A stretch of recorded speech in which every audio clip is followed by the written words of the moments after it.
Hello everyone. In today's video we are going to make something that is so delicious, and I have to warn you, it is very addictive, okay? These are what Grandma calls Texican meatball poppers, and I invented this recipe and my family cannot eat enough of them.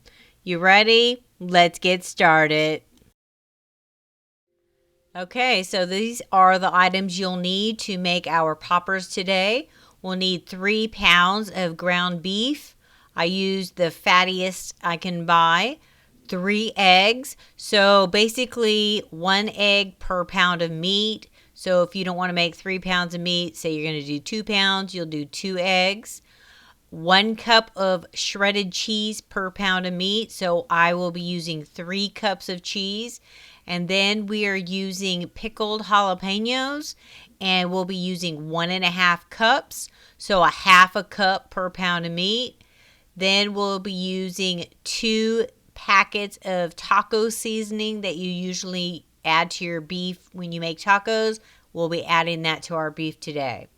Okay, so now that we know all of our ingredients, we'll need a cookie sheet with some parchment paper, and then we will need a way to mix it. I'm using my KitchenAid mixer, but you can mix this all by hand. So here are all of the items we're going to put in our mixing bowl together.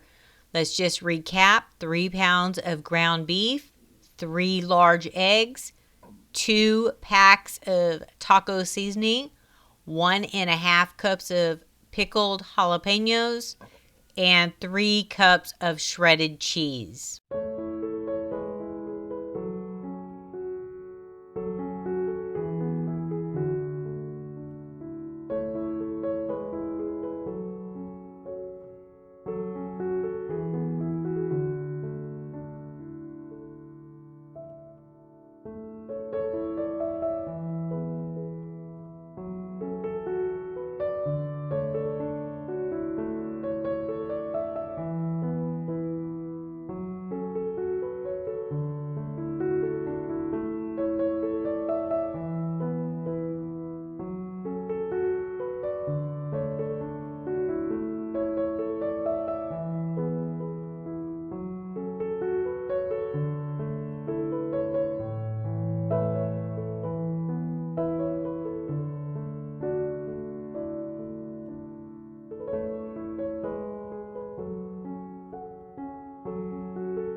All right, so now that we have all of our meat and ingredients mixed together, and then we have our pork rinds crushed and put in a dish ready to roll in, what we're going to do is take our meat and roll it into balls about golf ball size. You can make them a little smaller than that if you want, but I made mine mostly about golf ball size. And then once I rolled them in my hand gently, don't pack your meat too tightly when you make your meatballs, because if you do that, then your meatballs will be rubbery, and we don't want that. We want juicy, yummy meatballs. So roll them in your hand gently just to get the shape. Then take your meatball and put it in your pork rind mixture and roll it and coat it with the pork rinds. then put it on your cookie sheet with the parchment paper, okay?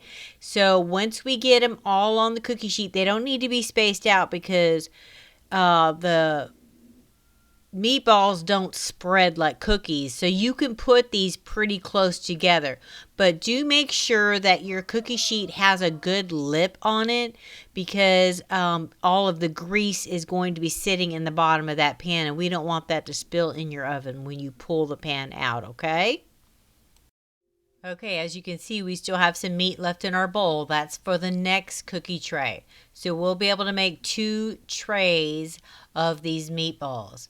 Okay, so the next thing we're going to do is go ahead and put this tray into our oven.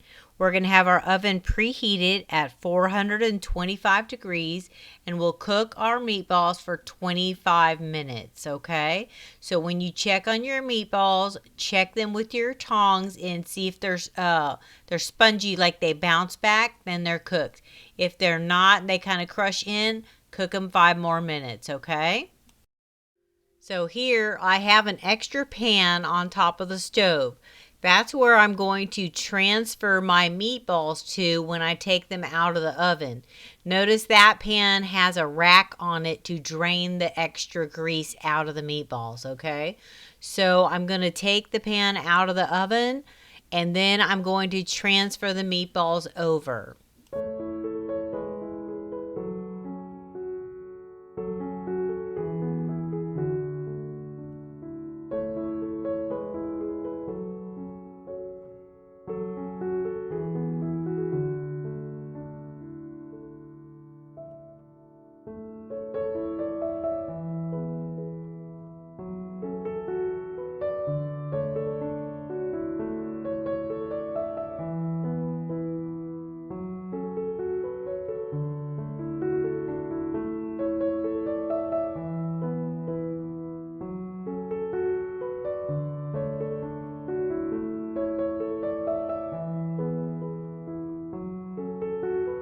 All right, everyone. As you can see, these meatballs are really simple to make.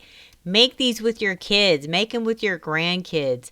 They are just delicious, okay? You can change up some of the ingredients if you want, but I want to let you know that these are very addictive. These poppers are so delicious. Well, I'll see you in the next video. Thank you for watching. Bye-bye. Like and subscribe to Grandma's channel. Like and subscribe to Grandma's channel.